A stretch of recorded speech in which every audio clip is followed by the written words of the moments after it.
She was just trying to buy her daughter a simple cone, but when his card got declined, a stranger behind them paid and didn't walk away.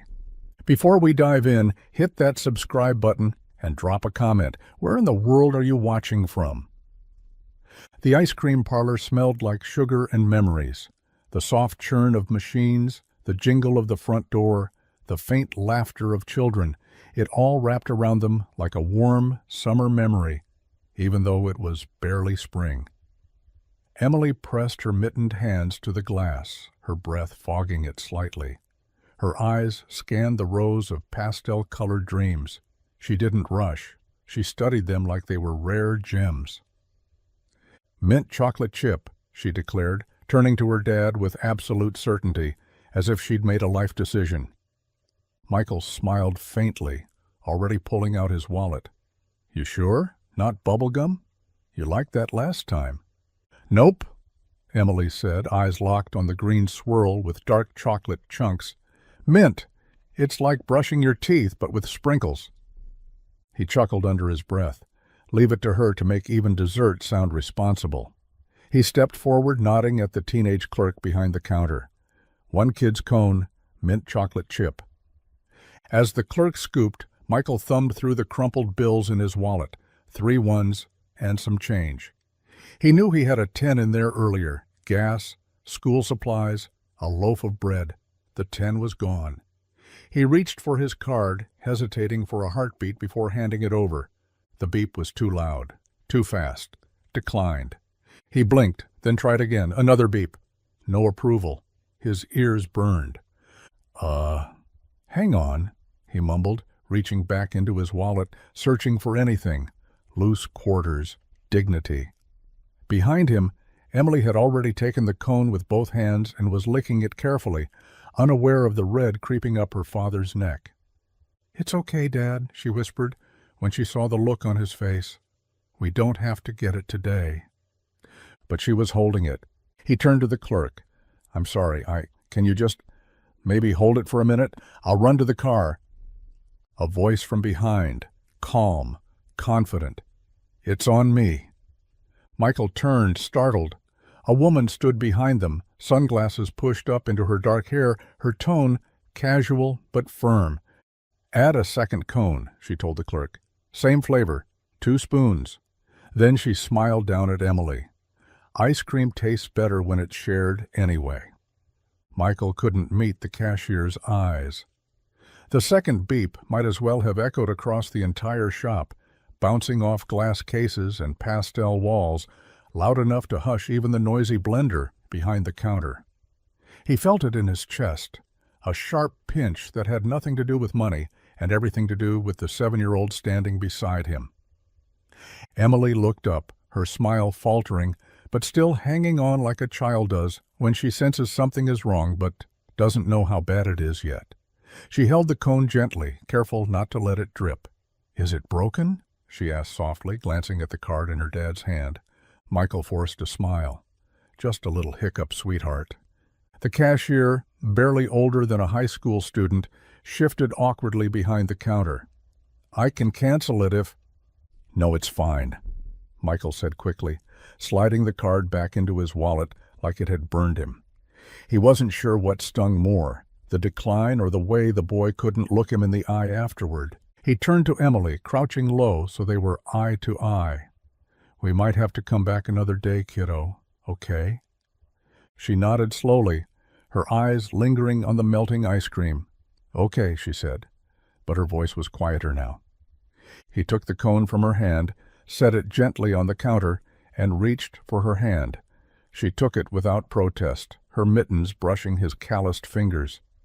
As they turned to leave, her head dipped slightly, the way it did when she was trying not to cry, but didn't want him to see. And just like that, the air felt heavier, not because of the money, not really, but because this was the kind of thing that stayed with a kid. Not the flavor she didn't get to taste, but the look on her dad's face when he had to say no. Again. Michael held her hand tighter as they stepped toward the door. The bell jingled above them, far too cheerful for how he felt. And somewhere in the back of his mind, A familiar thought returned. He was trying, but was trying ever going to be enough? She hadn't meant to linger. The woman in the black coat and oversized sunglasses had only stopped in for a coffee while her car charged across the street. But the moment she stepped inside the pastel-colored shop and saw the man crouching beside his little girl, something in her paused. He wasn't begging. He wasn't making a scene. He was doing everything in his power to exit with dignity. And yet, the disappointment hung in the air like a bitter aftertaste. The little girl's mittens dangled at her sides. She didn't cry. She didn't pout. She just looked down at the floor like maybe if she stayed quiet, the day would fix itself. The woman stepped forward before she gave herself time to talk herself out of it. "I've got it," she said simply. The cashier looked up. The man turned. The girl blinked. The woman didn't remove her sunglasses, didn't explain. Just pulled a sleek black card from her wallet and placed it on the counter, her nails perfectly manicured, her posture calm and composed. "Add a second cone," she added. "Same flavor, and 2 spoons." The cashier hesitated, then nodded and rang it through. The card cleared in seconds. No surprise. But the quiet gasp the man made as he watched was louder than any transaction. "Ma'am, that's not necessary," he said, already reaching for his wallet again. "We're okay, really." She didn't flinch. "You're clearly trying. That's more than okay." Her voice was smooth, steady, the kind of tone used to giving instructions, not asking permission. But there was warmth in it, too, like she wasn't doing this for attention, like she didn't need anything in return. Michael looked at her, really looked, and for the briefest moment, he wondered who she was. Not just her name, but the life she walked in from. People didn't usually look like her in places like this, not with coats that crisp or watches that expensive. But before he could ask, she knelt down and handed the fresh cone to Emily, who smiled so wide it could have cracked winter. "Thank you," the girl whispered. The woman's lips curved upward. Ice cream's always better when it's shared. Emily took the cone like it was made of glass, gently, reverently. Her eyes sparkled, not just because she had it again, but because it had returned to her hands like a tiny miracle. Mint chocolate chip, just like she asked, swirled high and already starting to drip down one side. She looked up at the woman with a wonder only kids can muster. Michael opened his mouth to say something, to thank her, to argue, to apologize for not being able to provide something so simple, but nothing came out. He just watched as Emily's small fingers clutched the cone, her mitten dangling from her wrist like a forgotten worry. Then the woman turned to the cashier. "Could I get an extra spoon?" The boy behind the counter blinked, then quickly handed her a white plastic spoon. She took it and crouched beside Emily, tapping her gently on the arm. "Think you can share a bite?" she asked. Emily's smile widened like she'd just been asked to join a secret club. She nodded eagerly and held the cone out, careful not to spill. The woman took a modest spoonful, then sat on the nearest bench without a word, as though this moment had been planned all along. Michael stood there, frozen. His daughter sitting with a stranger, sharing ice cream like they'd known each other for more than 60 seconds. Emily offered another bite, laughing now, cheeks pink from the cold and the sugar. And the woman? She wasn't trying to impress. She wasn't showing off. She was just there, present, steady, and impossibly calm. Michael finally exhaled and joined them, hands in his coat pockets. "You didn't have to do that," he said, voice quieter now. The woman looked up at him, sunglasses hiding her eyes. "I know." He searched her face for motive, but all he saw was sincerity, no pity, no performance. "I'm Michael," he said finally. She smiled. "Rachel." Emily looked between them, then back at the cone. "Want a bite, Dad?" He chuckled, kneeling down. "Don't mind if I do." And just like that, 3 strangers shared a cone, 1 spoon at a time. The wind had picked up by the time they stepped outside, swirling little flecks of grit across the sidewalk and tugging at Emily's scarf. She held the last bit of her cone like a treasure, carefully licking the melting edges. Michael walked beside her, hands deep in his coat pockets, jaw still tight from the embarrassment he hadn't quite shaken. But Emily wasn't thinking about that. She skipped over cracks in the pavement, humming softly to herself between licks. She looked up at her dad and said, "She was really nice, huh?" Michael nodded. "Yeah, she was." They turned down the narrow street that led home, past shuttered storefronts and faded picket fences. Michael tried not to think about the unpaid gas bill or the worn-out soles in Emily's shoes. He tried to focus on the fact that she was happy, at least for now. That mint chocolate chip had bought them one peaceful moment. That was something. Then he heard it. Footsteps. Behind them. Steady. Unhurried. He glanced back and there she was. Rachel. Her hands were tucked in the pockets of that expensive black coat, and her sunglasses had slipped down just enough for him to catch a glimpse of her eyes. She wasn't pretending to be subtle. She wasn't pretending anything at all. She was just there. Michael slowed slightly. "Everything okay?" he called back, trying to keep the suspicion out of his voice. She nodded, unfazed. "I realized I'm parked a few blocks that way." She gestured ahead, the same direction they were headed. "Thought I'd take the scenic route." Emily didn't question it. She just grinned. "You can walk with us if you want." Rachel shrugged. "I'd like that." So they did. Michael, unsure of what to make of it, walked with half his attention behind him. But Rachel didn't press. She didn't ask questions. She just kept pace, quietly, like she belonged there. The ice cream cone was gone by the time they reached the worn picket fence of their rental house. Emily ran up the steps, her backpack bouncing behind her.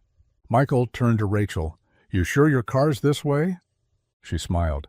"Not really, but I figured I'd follow something honest for once." The house wasn't much.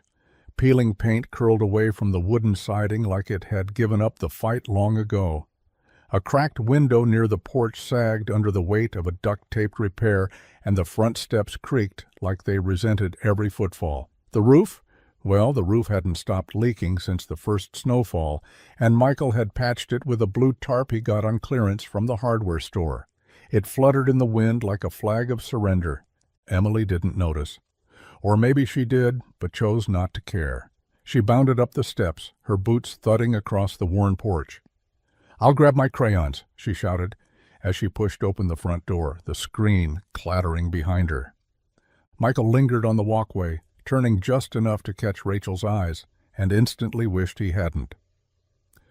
She wasn't judging. That was the problem. She wasn't looking at the crooked gutters or the missing shingle or the way one of the porch columns leaned like it had arthritis. She was just present, calm, still standing there in her sleek coat like she'd wandered onto another planet and decided not to flinch. He cleared his throat. "Thanks again. For what you did back there." Rachel nodded. "It was just ice cream." "Yeah," he said, scratching the back of his neck. "But you didn't have to." "I know."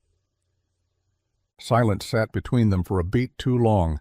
Then a new sound joined the scene, a soft, rhythmic dripping.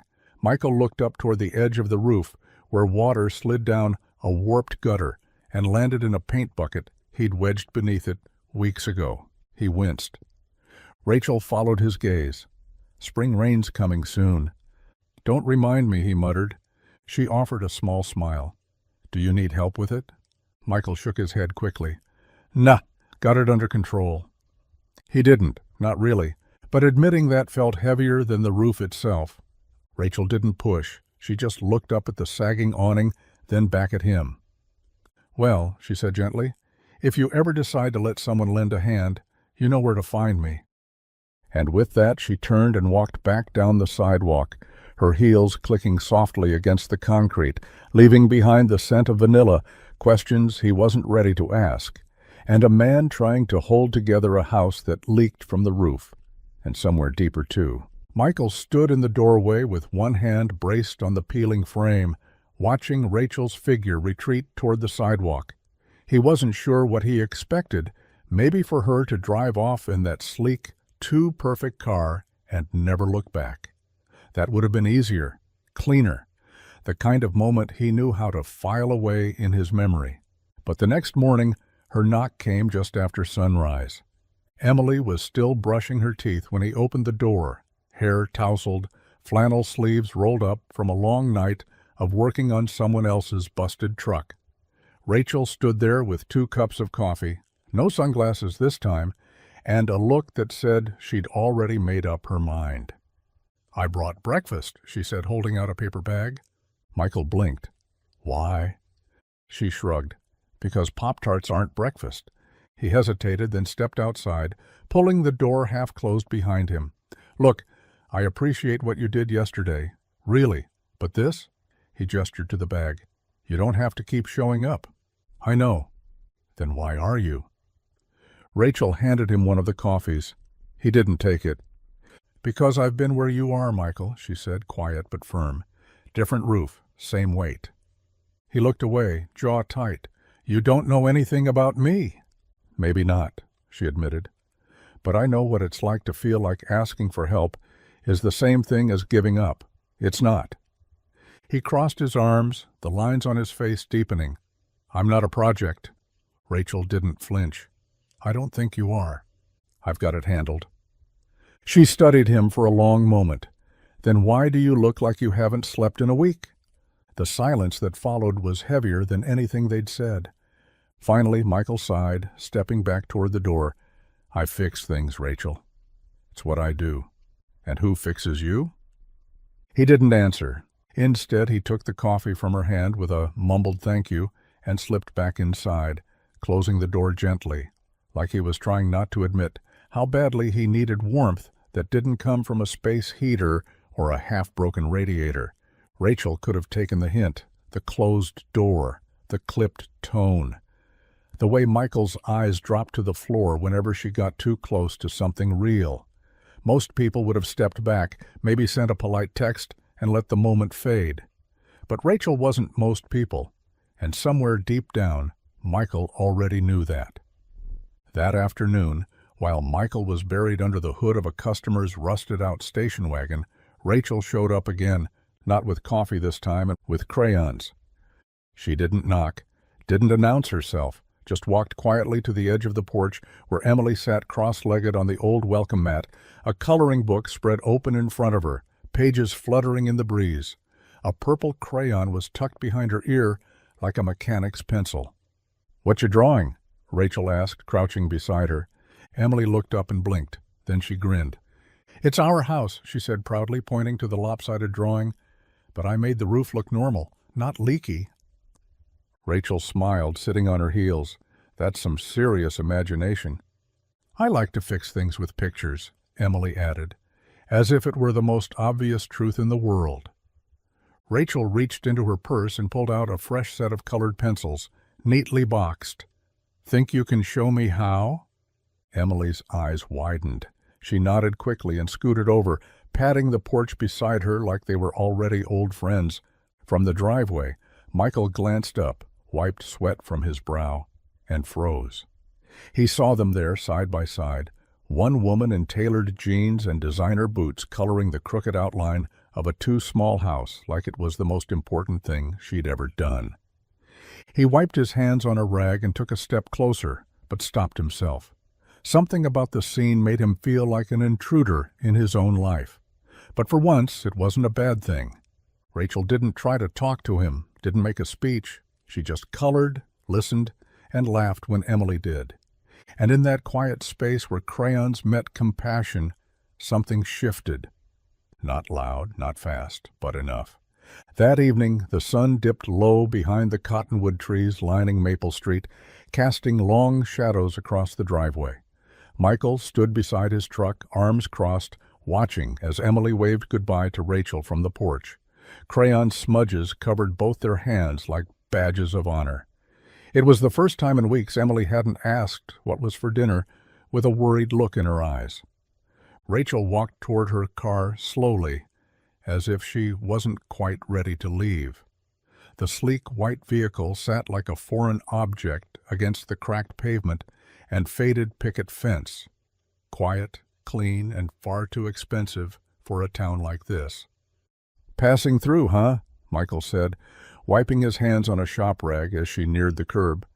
Rachel turned, her expression unreadable. "That's what I said." "Strange choice of car for a detour," he added, nodding toward the electric coupe. "Most folks around here stick to used Fords." She smirked. "I don't do most things like most folks." He tilted his head, catching the glint of her diamond-studded watch beneath the sleeve of her coat. "You said you were between cities." "I am. And business?" "Also between." It wasn't a lie, not exactly, but something in the way she said it told him there were chapters of her story she wasn't opening just yet. Maybe she didn't trust him. Or maybe, he thought, she just didn't want this, whatever this was, to change too fast. "I'm not looking to pry," Michael said. "But you don't exactly blend in." Rachel glanced back toward the porch where Emily was now lost in her drawings. "Maybe I'm tired of blending." He didn't know what to say to that. He hadn't expected her to stay past the ice cream, hadn't expected her to know how to sit beside a kid and make her feel like the most important artist on earth. And he sure hadn't expected the woman in the luxury car to keep showing up like she belonged in the rust and rhythm of his life. She stepped toward the driver's door, paused, then looked back. "Sometimes passing through is the only way to find what sticks," she said quietly. Then she drove off, taillights fading into the dusk, leaving behind more questions than answers, and a man who wasn't sure why he hoped she'd come back again tomorrow. Dinner was simple: boxed macaroni with canned peas stirred in, and 2 slices of toast, slightly burnt on one side. Emily didn't complain, she never did. She just hummed softly as she helped set the table, placing the mismatched forks and chipped plates like it was a fine dining affair. Michael sat across from her, exhaustion tugging at the corners of his face, but pride holding him upright. The living room lamp flickered once, then again. Michael glanced up but didn't react. A third flicker, and everything went dark. Emily froze, mid-bite, the fork clinking gently against her bowl. Outside, the wind had picked up, rattling the windows just enough to sound like a warning. Rachel had been dropping off a forgotten scarf Emily left in her back seat earlier. She was halfway up the walkway when the porch light blinked out. She paused, watching the faint silhouette of the kitchen dim to black. Her footsteps quickened. Inside, Michael rose from the table, moving on instinct. He grabbed the old flashlight from the kitchen drawer, clicked it twice until it flickered weakly, then set it upright in the center of the table like a makeshift lantern. The warm cone of light glowed against Emily's wide eyes. "Just the fuse?" he said casually, even though they both knew it wasn't. He didn't look at the empty socket where the power meter used to spin with life. Emily nodded, quiet now. She pushed her peas around with her fork, her appetite fading as quickly as the heat from the food. Rachel knocked once and pushed the door open slightly. "Everything okay?" Michael didn't flinch. "Yeah, power's just acting up again." She stepped inside slowly, taking in the flashlight, the half-eaten dinner, and the way Emily tried to pretend she wasn't scared. Rachel looked at Michael, her voice calm, but edged with something deeper. "You want me to call someone?" He shook his head. "It'll come back." But he didn't sound like he believed it. Rachel didn't argue. She simply walked over to Emily, knelt beside her chair, and whispered, "You know what I used to do when the lights went out?" Emily blinked. "What?" "Pretend I was camping." Emily smiled, just a little, and in the shadows it was enough. The morning came colder than usual, with frost creeping across the windows like tiny veins of ice. Michael pulled on his flannel, the sleeves frayed at the cuffs, and tiptoed past Emily's room, where she still slept curled in a nest of blankets, her little fingers wrapped around a stuffed bear that had lost one eye. The kitchen was quiet, too quiet. No hum of the fridge, no soft buzz from the heater that never quite did its job. The power hadn't come back. He rubbed his hands together and stepped outside, hoping the sun might offer something the inside couldn't. But instead of silence, he heard it. A low, steady hum, unnatural for their street. It came from around the back. His boots crunched over gravel and frosted leaves as he rounded the corner, and there it was. A generator. Shiny, new. Definitely not his. He blinked. The thing was already running, cables leading to the breaker box like veins delivering life to a sleeping body. On the top, taped just beside the fuel cap, was a yellow sticky note with 2 words written in neat handwriting, "For her warmth." Michael stared at it for a long time, jaw clenched. He didn't need a signature to know who had left it. He wanted to be angry, wanted to see it as charity, as another rich person throwing solutions at problems they didn't really understand. But it didn't feel like that. It felt like someone had listened, someone had seen the shiver in Emily's shoulders and decided it wasn't acceptable, even if Michael was too proud to ask for help. He stood there for a full minute, unmoving, the cold biting at his ears, the hum of the generator soft and unrelenting. Then he sighed and walked back inside. The lights were already on. The heater kicked in with a groan. Emily padded into the room, rubbing her eyes, hair wild and full of sleep. "It's warm," she said, smiling. Michael nodded slowly. "Yeah, it is." He didn't say anything else. He didn't need to. Outside, the generator kept humming, quiet, steady, like someone who refused to leave, even when the door stayed closed. The week passed in quiet shifts and small changes. The generator stayed. So did Rachel. She didn't show up every day, but when she did, it was always simple. An extra sandwich for Emily's lunch, a ride home when the sky threatened rain, a stack of sketchbooks left on the porch with a note, "For your house designs, future architect." Michael didn't say much, but he noticed, and he felt it, that strange pull between gratitude and unease, between wanting her around and not knowing how to fit her into the patched-up rhythm of their lives. Saturday rolled in cold and bright. Emily tugged at his hand, insisting on another trip to the ice cream shop, this time with enough change counted carefully in his palm. Mint chocolate chip, 2 scoops. A small celebration. As they waited in line, Rachel appeared like she always did, unannounced, without drama.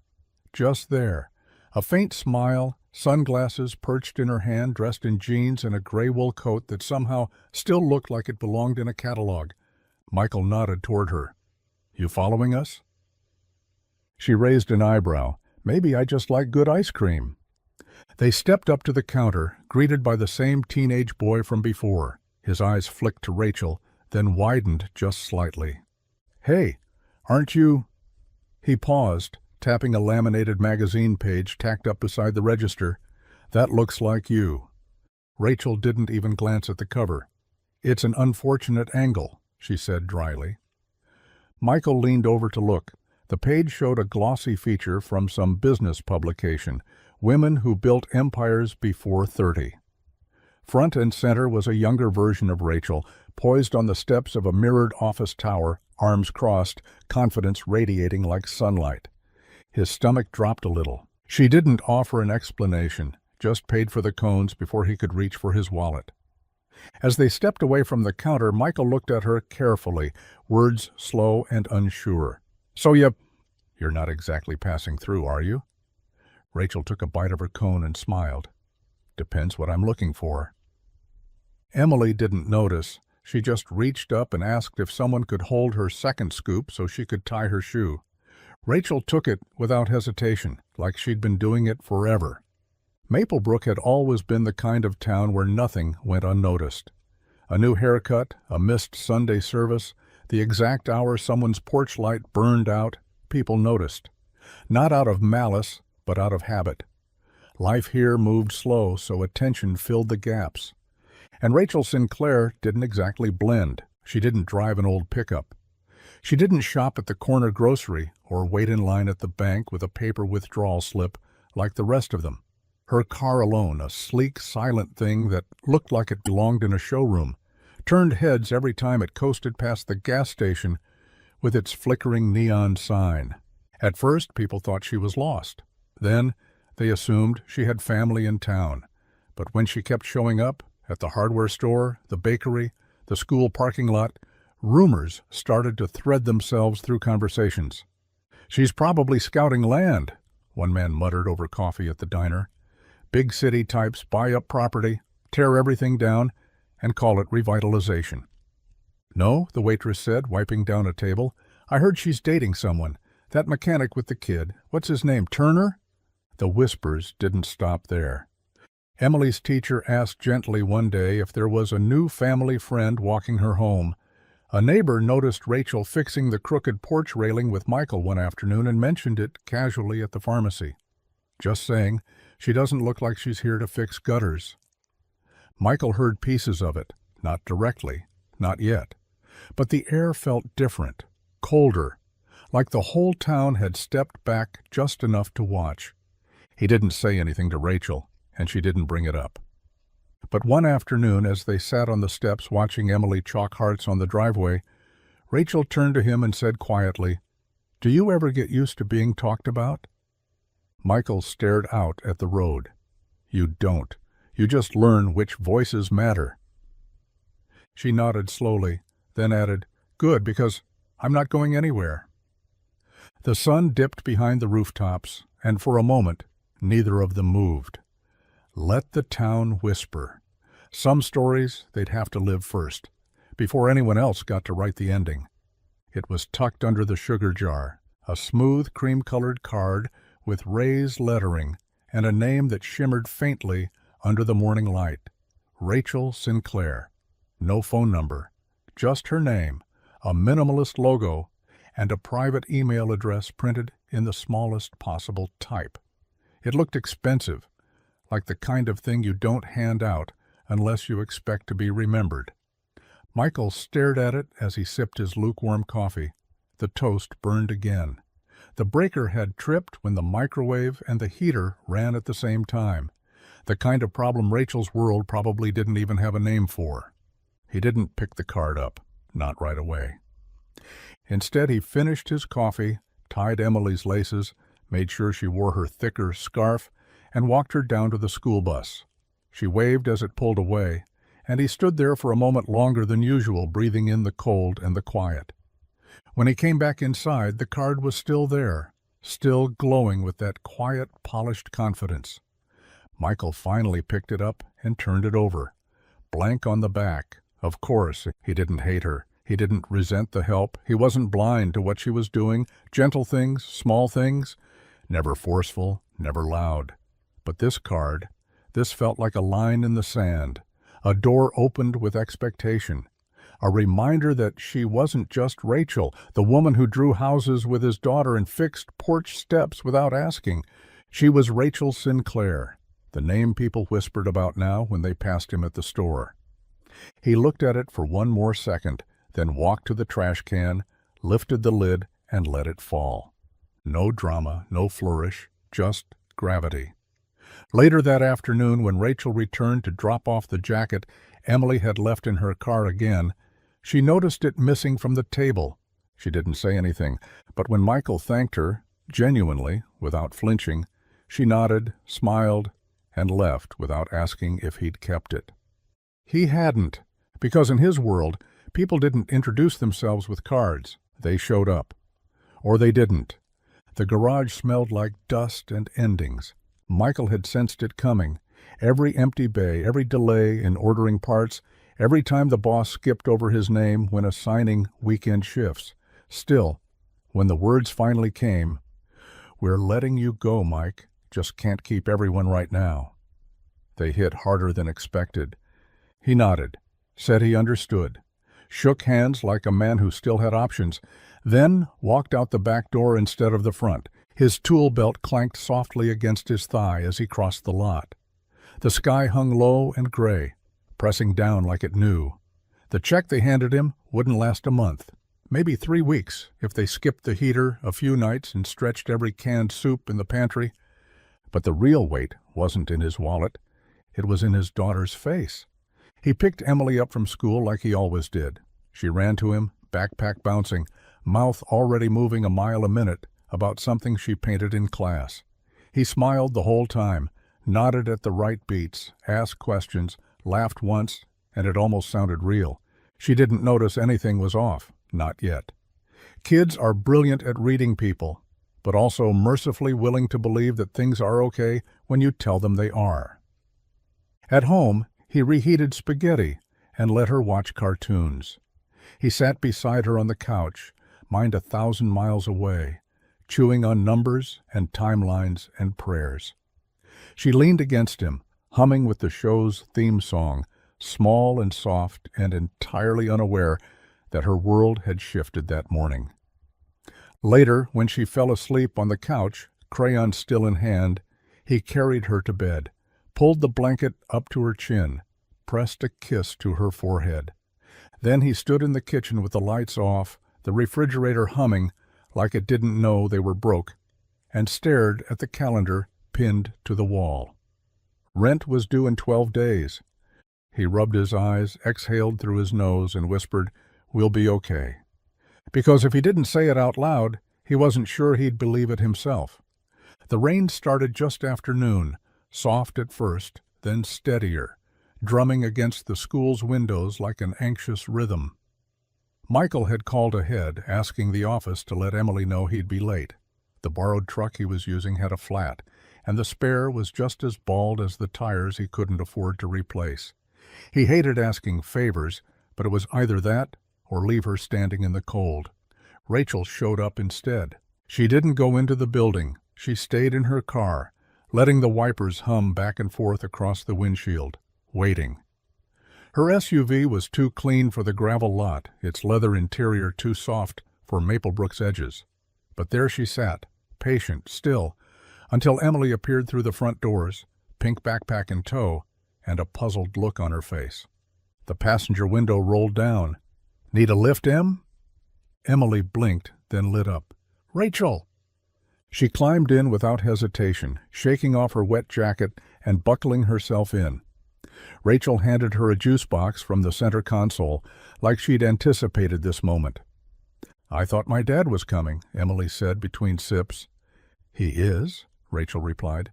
"But he called the school, said he was running late." Emily nodded, looking out at the rain. "It's okay. I like riding with you." The SUV eased onto the road, gliding over the puddles like they weren't even there. Inside, the world was warm and quiet, the seats heating automatically, soft music playing low in the background. Emily stared out the window for a while before speaking again. "Have you ever seen the ocean?" Rachel glanced over. "A few times, yes. It's beautiful." Emily sighed. "That's what I think. I want to see it one day, the real one, not on a screen." Rachel turned down the music. "What would you do if you saw it?" "I'd just stand there," Emily said, her voice barely above a whisper. "And listen. I bet it sounds like forever." Rachel's hands tightened ever so slightly on the wheel. When they pulled up to the house, the porch light was already on. Michael stood there, still in his oil-stained flannel, worry etched into his brow, until he saw Emily laughing in the back seat. "And Rachel?" She just gave him a small nod. No explanation, no expectations, just two people carrying a child's dream through the storm. It started with the smell. Warm, rich, and unfamiliar, the kind of scent that didn't come from a can or a microwave tray. Michael stepped onto the porch and paused, confused. For a second he thought maybe a neighbor's window was open, but the closer he got to the front door, the more he realized it was coming from inside. He opened it slowly. Rachel stood barefoot in the kitchen, sleeves rolled up, hair tied back, moving with surprising ease between the stove and the counter. A pot simmered gently, something bubbling inside that looked like actual food, not leftovers, not survival. Michael froze in the doorway. "What are you doing?" Rachel looked up, calm as ever. "Making dinner?" He glanced at the table. It was set. Real plates, actual forks. A jar of wildflowers, probably picked by Emily, sat in the center like it had always belonged there. "You didn't have to do that," he said, trying not to sound like it bothered him. But it did. A little. Rachel stirred the pot without looking at him. "You've fed me enough times. Figured it was my turn." He crossed his arms. "All I had in the fridge was sandwich meat and expired yogurt. I brought ingredients." Of course she had. He didn't say thank you. Didn't know how. Instead, he walked over to the sink, rinsed his hands, and leaned against the counter like a man trying not to feel out of place in his own home. Emily burst in from the hallway, crayons still smudged across her shirt. "Is that pasta?" she gasped. Rachel laughed. "Lasagna, sort of. Don't judge me on presentation." Emily darted to the table and sat like she hadn't eaten in days. Michael stayed where he was, skeptical, tired, uncertain. But the moment Emily took her first bite and let out a dramatic, something shifted. It wasn't just the food, it was the laughter. Full and bright. The kind that filled the walls. The kind Michael hadn't heard in days. He looked over at Rachel. She didn't gloat. She just plated another slice and slid it in front of him. And for the first time in a long while, dinner didn't feel like another thing to survive. It felt like coming up for air. The dishes were done, the table wiped clean, and Emily had fallen asleep curled up on the couch, still holding a crayon in one hand and a drawing of the ocean in the other. The house was quieter than it had been in days. No cartoons, no clinking plates, just the soft hum of the generator outside and the occasional creak of the old floorboards adjusting to the night. Michael stood by the kitchen window, arms folded, staring out at nothing. Rachel leaned against the doorway watching him. He hadn't said much since dinner. Not thank you, not good job. Not even his usual gruff sarcasm, just quiet. She waited a moment longer before speaking. "Why won't you let anyone help you?" Her voice wasn't sharp, it wasn't accusing, it was just real. Michael didn't turn. His jaw clenched. He shifted his weight, rubbed the back of his neck, and exhaled like the words had been waiting.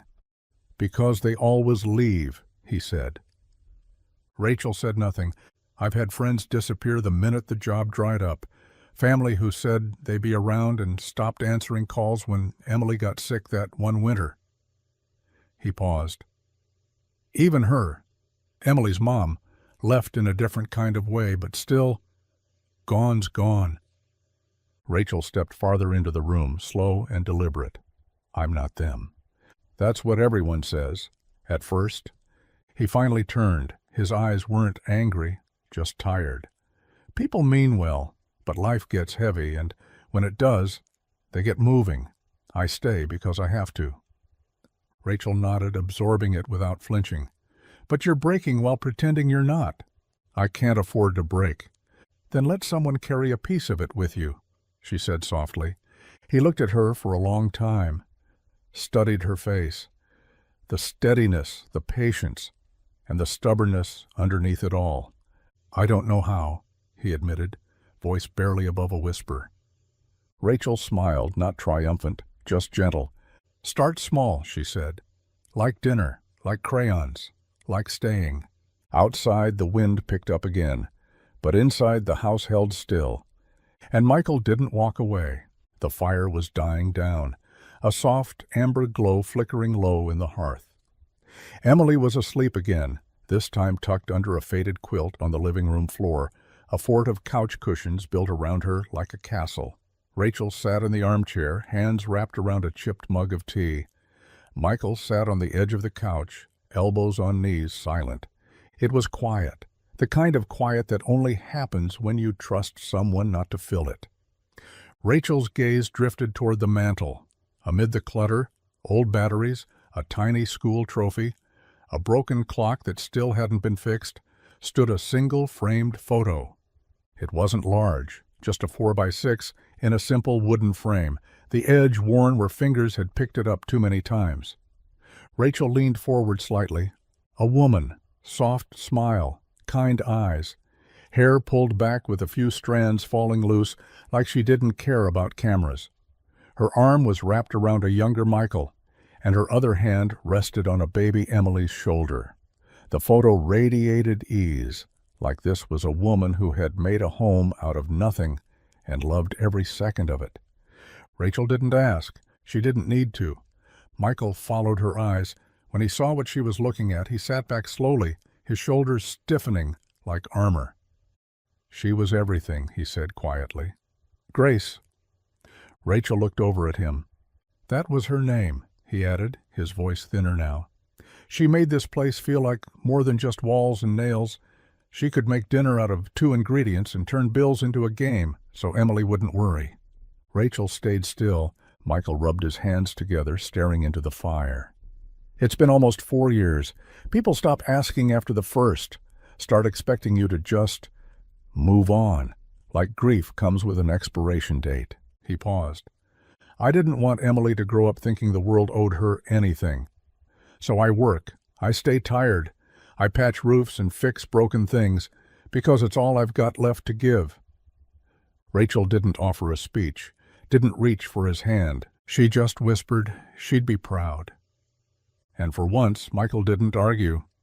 The kitchen table was a mess of math worksheets, broken pencils, and a half-eaten apple that had rolled dangerously close to the edge. Emily sat in the middle of it all, legs swinging beneath the chair, a determined crease between her eyebrows as she stared down the numbers like they were personal enemies. Rachel leaned over the paper, her sleeves rolled up, her hair falling slightly out of its loose knot. "All right," she said gently. "Let's look at this one again. If you have 3 quarters and you spend 2 dimes, how much do you have left?" Emily groaned and rested her head on her arm. "Math is the worst." Rachel smiled. "Only when it pretends to be hard." Michael watched from the living room, pretending to be reading the paper. In reality, he'd been listening for the last 10 minutes, quietly amazed at how patient Rachel was, how Emily listened to her without that usual grumble, how the house felt a little fuller when Rachel's voice echoed off the walls. Emily lifted her head again, pencil tapping against the worksheet. She worked it out slowly, then scribbled down her answer. 55 cents, she announced proudly. Rachel gave a slow clap, over the top and dramatic. "Genius at work." Emily beamed and went back to the next question, the tip of her tongue sticking out in concentration. When she solved it, she slid the paper across the table. "Thanks, Ray," she chirped without thinking. Rachel blinked. Michael lowered the newspaper. Emily didn't seem to notice what she'd said until she caught their expressions. She looked up. "What? That's your name, right? Ray?" Rachel blinked again, then smiled. It wasn't the kind of smile she used for business meetings or photo ops or polite conversations. It was softer, warmer, the kind that crept in slowly and refused to leave. "Yeah," she said. "Ray works just fine." Michael didn't say a word, but the corner of his mouth twitched upward, just enough for Rachel to notice, and from that night on she was Ray. Not Miss Rachel, not Ms. Sinclair, just Ray. Like she'd always belonged at that table, in that mess of pencils and laughter. The sound of a car door slamming wrong was unmistakable, just off enough to make a mechanic wince. It was Rachel's SUV. The driver's side door had started sticking last week, groaning slightly every time she opened it. She hadn't said a word about it, neither had Michael, but he noticed. He always noticed. That morning, while Rachel walked Emily to school, Emily holding her hand, mid-story about a dream she had where they all lived on a boat made of ice cream, Michael grabbed his tools and quietly got to work. The SUV was still warm from the drive.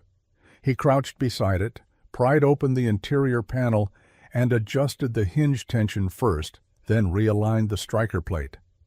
The latch had worn down, just enough to throw everything out of sync.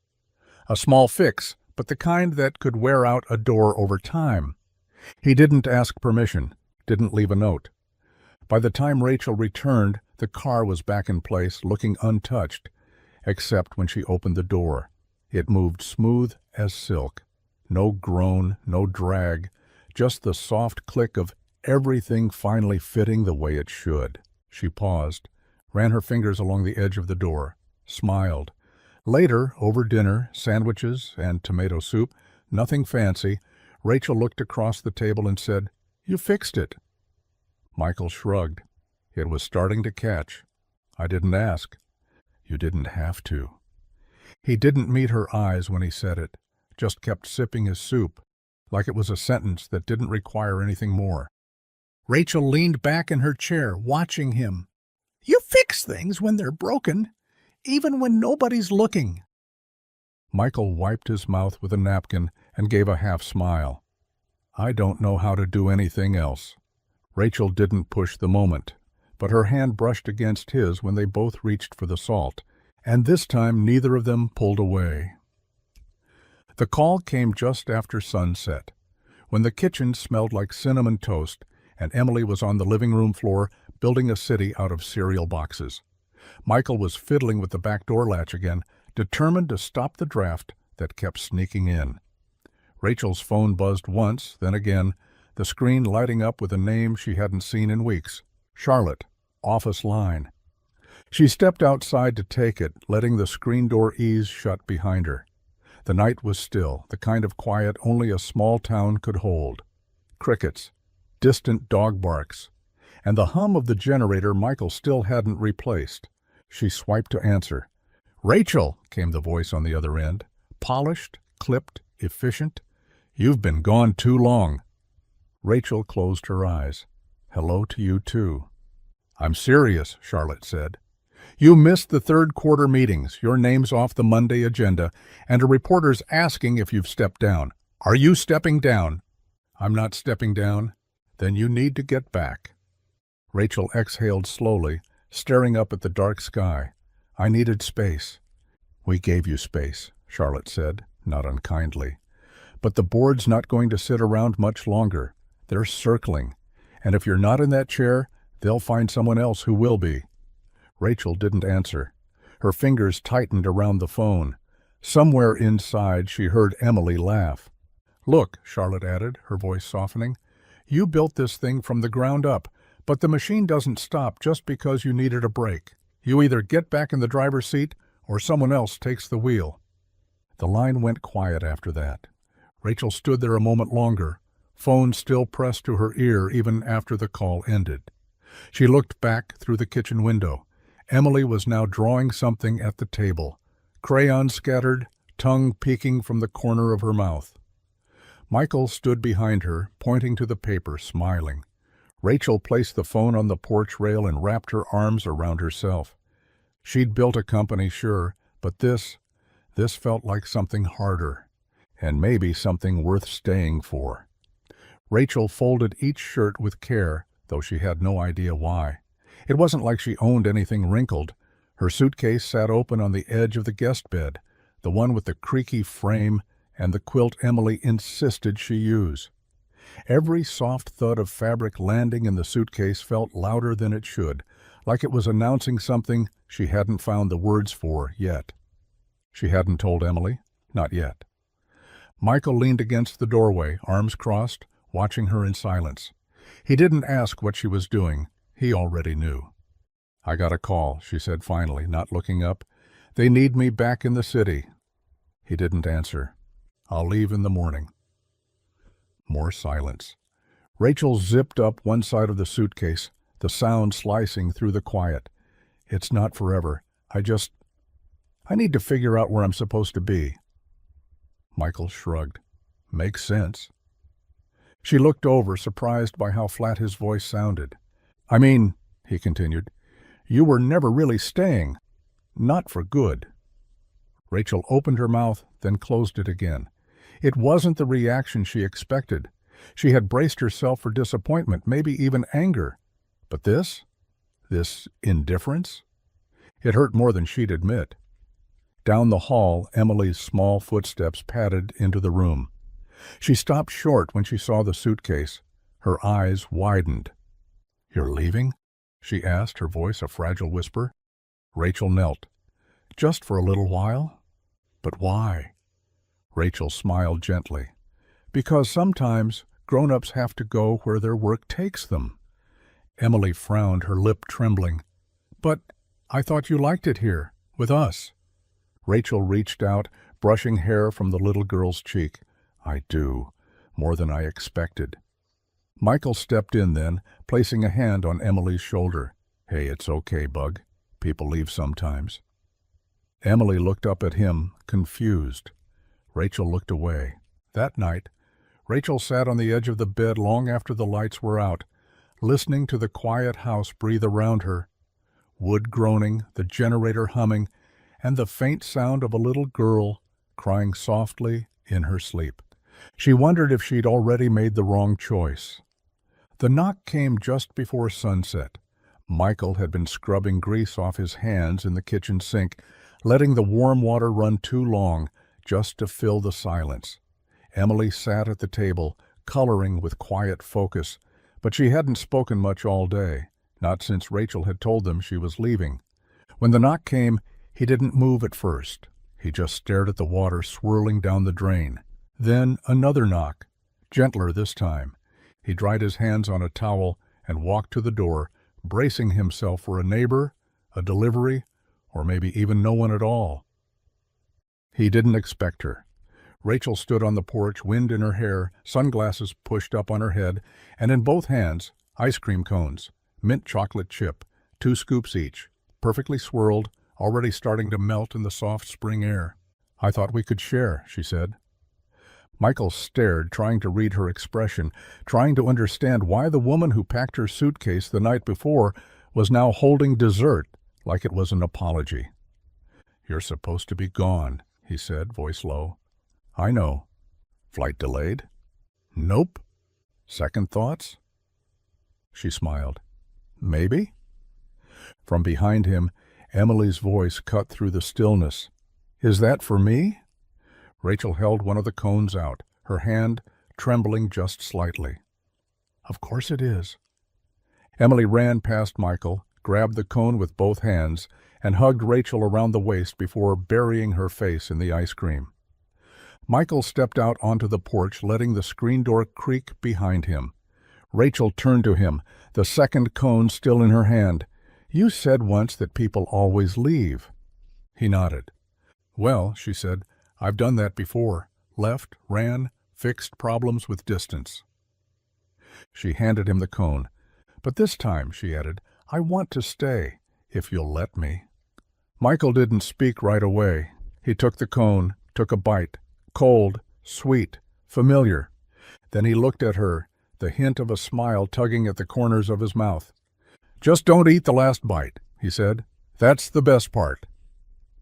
Rachel laughed, a sound that settled somewhere deep, and just like that the cone came full circle. The porch was quiet that night, the kind of quiet that wrapped around the house like a blanket.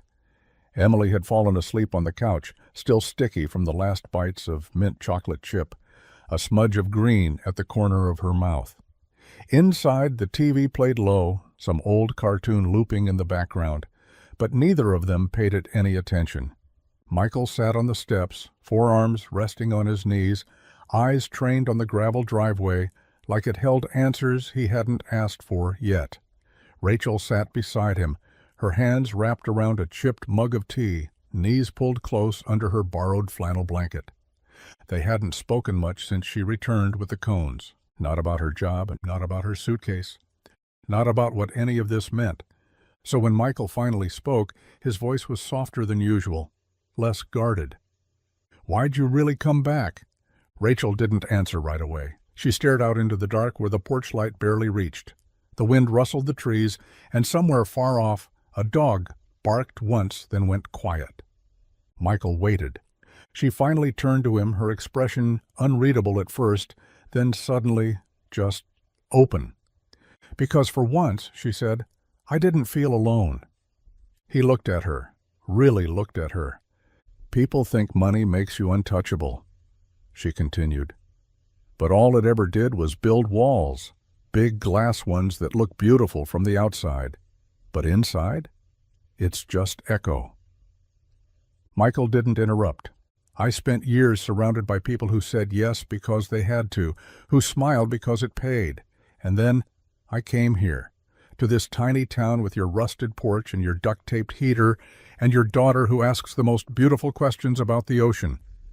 She smiled then, small and real, and I felt something I hadn't felt in years, human. Michael leaned back against the step, exhaling through his nose. "So what now?" Rachel shrugged, her shoulder brushing his. "I don't know, but I'd rather figure it out here." He nodded once, the silence between them no longer heavy. Just full. The gym smelled like glue sticks, powdered lemonade, and too much sugar. The annual Maplebrook Elementary fundraiser was in full swing. Folding tables lined with handmade signs, brownies wrapped in plastic wrap, and raffle tickets being hawked by fifth graders in crooked paper hats. Parents buzzed about, juggling toddlers and juice boxes, trying to raise money for a new playground that probably wouldn't be built until next spring. Michael stood near the back, watching Emily run toward the bake sale table with a paper crown on her head and frosting already on her cheeks. He'd brought 24 store-bought cookies, the kind that left a weird aftertaste but were all he could afford to contribute. Then the crowd shifted, and there she was, Rachel. No limo, no tailored coat, no heels or designer purse, just jeans, sneakers, and a plain blue flannel shirt rolled up at the sleeves, a clipboard in one hand, a tray of homemade lemon bars in the other. Heads turned. The same people who had whispered in checkout lines and passed quiet glances at the gas station now watched her walk across the gym floor like she belonged there. And somehow she did. She greeted the principal like an old friend, high-fived a second grader who had jelly on his chin, helped tape a raffle sign back to the wall when it started peeling. When a kid dropped a tray of cupcakes, she was the first on her knees with napkins and a smile. Michael approached slowly, a paper cup of flat lemonade in one hand. "You bake?" Rachel raised an eyebrow. "I YouTube." He chuckled. "You're not exactly subtle showing up like this." "I'm not trying to be." He nodded toward the clipboard. "So what? You're in charge now?" "Assistant to the assistant treasurer," she said with mock pride. "Emily insisted." He smiled, looking around at the tables, the noise, the warmth. "You know they're all watching." "I hope so," she said, scribbling something down. "Let them." And for the first time the whispers didn't feel sharp. They felt curious, like maybe they were starting to believe that the woman with the perfect nails and powerful name was more than just a headline. She was part of something now, even if that something was a school fundraiser with too much glitter and not enough chairs. The wind kicked up early that Saturday, carrying with it the threat of another spring storm. Michael stood on the porch roof, hands braced against weather-warped shingles, eyes squinting against the overcast sky. The leak above Emily's room had started dripping again, and if he didn't fix it now, the next rain would turn her ceiling into a sponge. He heard the door creak open below, followed by soft footsteps on the porch. "Need a hand?" Rachel called up. He peered over the edge, raising an eyebrow. "You own a power suit, not a toolbox." She held up a pair of work gloves borrowed from his shed. "Guess it's time for a promotion." Before he could argue, she was already climbing the ladder, steady and unfazed. When she reached the top, she didn't wait for instructions. She knelt beside him, pulling her hair back with a bandana Emily had loaned her, bright pink, covered in stars. They worked in tandem. Michael loosened the warped shingles. Rachel held them steady. He applied the patch. She nailed it down with more confidence than most of the apprentices he'd trained over the years. She didn't flinch at the dirt under her nails, didn't complain when tar stuck to her jeans, didn't once check her phone. After a while, the rhythm of it settled between them. Hammer, hand, nod, pass. He found himself stealing glances when she wasn't looking, amazed that someone like her could kneel beside him in grit and sunlight and act like she'd always belonged there. "Why are you doing this?" he asked finally, pausing to wipe sweat from his brow. Rachel looked up, hair stuck to her temple, gloves stained. "Because it matters." "What does?" "This roof. That room, her sleep, your peace," she smiled. "All of it." Michael didn't respond. He didn't have to. They finished just as the first drops of rain tapped the tin gutters. Rachel stood up, stretching her back, her face smudged and glowing. He handed her a bottle of water, and for once he didn't try to hide the grin pulling at the edge of his mouth. "You're not bad at this." She sipped and shrugged. "Told you, I YouTube." The storm rolled in quietly, but the roof held strong. So did the moment. The living room was a scatter of crayons, loose paper, and cookie crumbs. Michael sat on the couch, tightening a bolt on the wobbly coffee table while the TV murmured some cartoon neither of them were really watching. Rachel was at the table helping Emily sound out spelling words, her hair pulled into a messy bun, a smudge of flour still on her elbow from earlier. They had made cookies that afternoon, burnt on the edges, but Emily had called them perfect. At some point, Emily grew quiet, focused, the kind of focus that only happened when she had a story to tell and a crayon to tell it with. She didn't say anything as she worked, just hummed softly, lips pursed in concentration, scribbling colors and outlines and little hearts in corners. When she was done, she stood and walked across the room, holding the paper like it was gold. She handed it to Rachel first. "I made us," Emily said proudly. Rachel blinked, looking down at the drawing. 3 figures, one small with curly hair and a purple dress, that was clearly Emily. One tall with brown scruff on his face, arms outstretched, that was Michael. And in between them, hand in hand, was a third figure, long hair, blue shirt, smiling. Rachel. Beneath the 3 of them, written in bright, uneven letters, was one word: us. Rachel stared at it, the paper trembling slightly in her hand. Michael looked up from the couch, caught the expression on her face, and stood. He took the drawing, glanced at it, and then looked at her, really looked. Emily beamed. "I can hang it on the fridge?" Rachel crouched beside her. "I'd like that."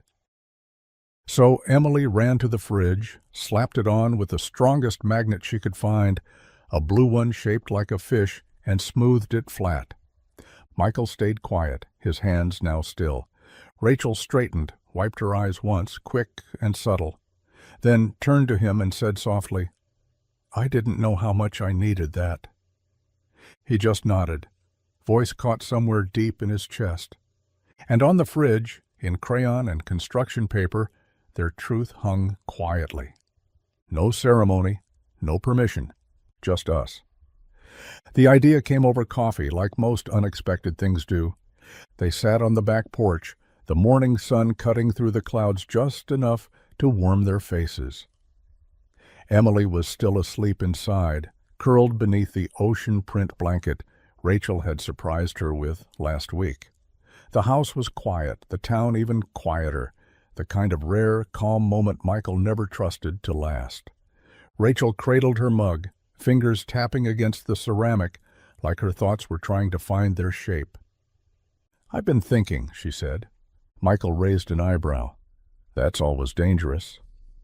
She smiled but didn't back down. "About staying. For real."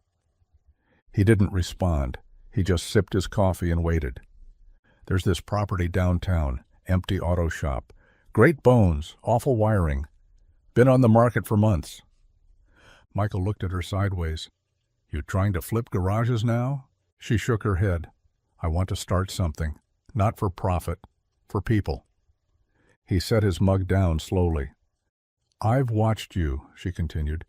"You fix things for people who can't afford to ask. You teach Emily without even realizing it.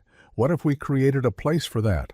A garage that trained single parents, people who need a second chance, maybe even a first one, real skills, real pay, dignity." Michael stared at her like she'd spoken another language. "I'd fund it," she said simply. "No strings. You run it. We build it together." He leaned back, arms crossed, the silence stretching between them like a held breath. He thought about the bills still stuck to the fridge with Emily's fish magnet. Thought about every layoff, every broken heater, every person who had helped him with nothing but words. And then he thought about what it would mean to give someone else a shot, to change the shape of someone's life with a wrench and a little belief.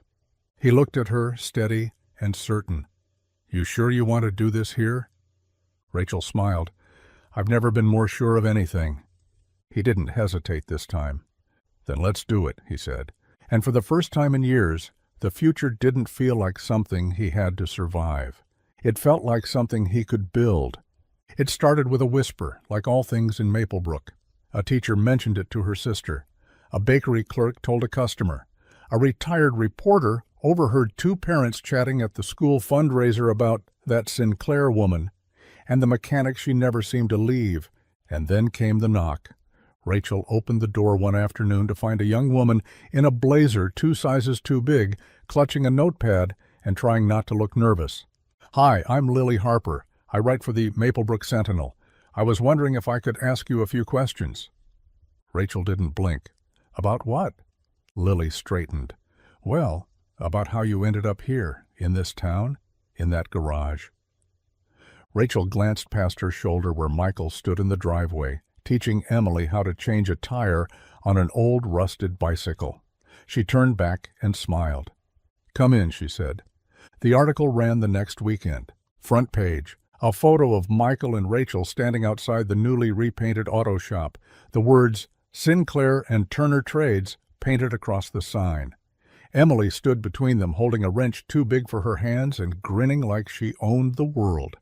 The headline read, "Billionaire buys a cone, finds a family." It was light, sweet, the kind of story that made people pause over their morning coffee and feel, for a moment, that the world might not be so cynical after all. But beneath the headline, the story went deeper. It talked about grief, about single parents, about second chances built from rusted tools and mint chocolate chip. It talked about a man who refused to give up and a woman who finally stopped running. And the garage they built, not just for fixing engines, but for repairing dignity. By Monday, the shop had a line of people out front, not for gossip, but for applications. Some wanted to donate. Others wanted to learn. One just asked if he could sweep the floor and watch. Michael folded the paper that night, setting it on the kitchen table. Rachel looked at him. "You okay with it?" He nodded slowly, then grinned. "It's a better headline than Mechanic Wins Lottery." She laughed. "You kind of did." And he didn't argue.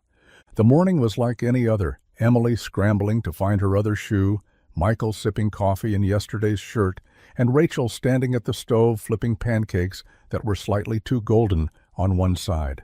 Sunlight slanted in through the kitchen window, catching the dust in the air and making everything feel quieter, softer, like the world had paused to take a breath.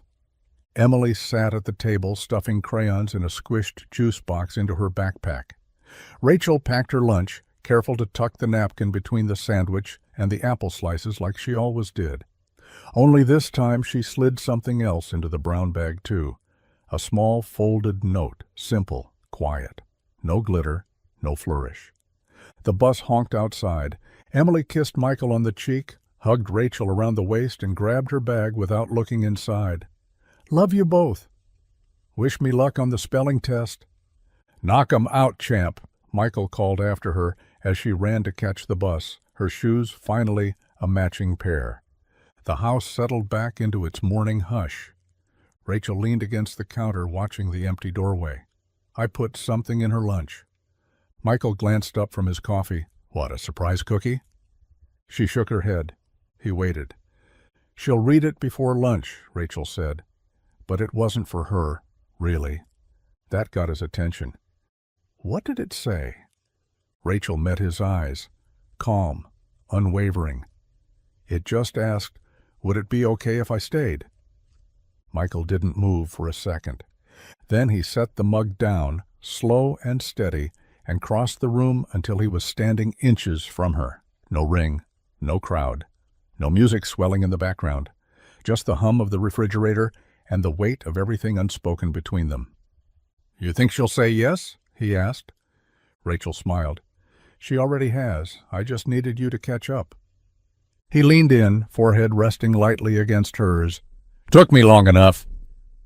And outside, the bus rumbled down the road, carrying a lunchbox with a note that would change everything.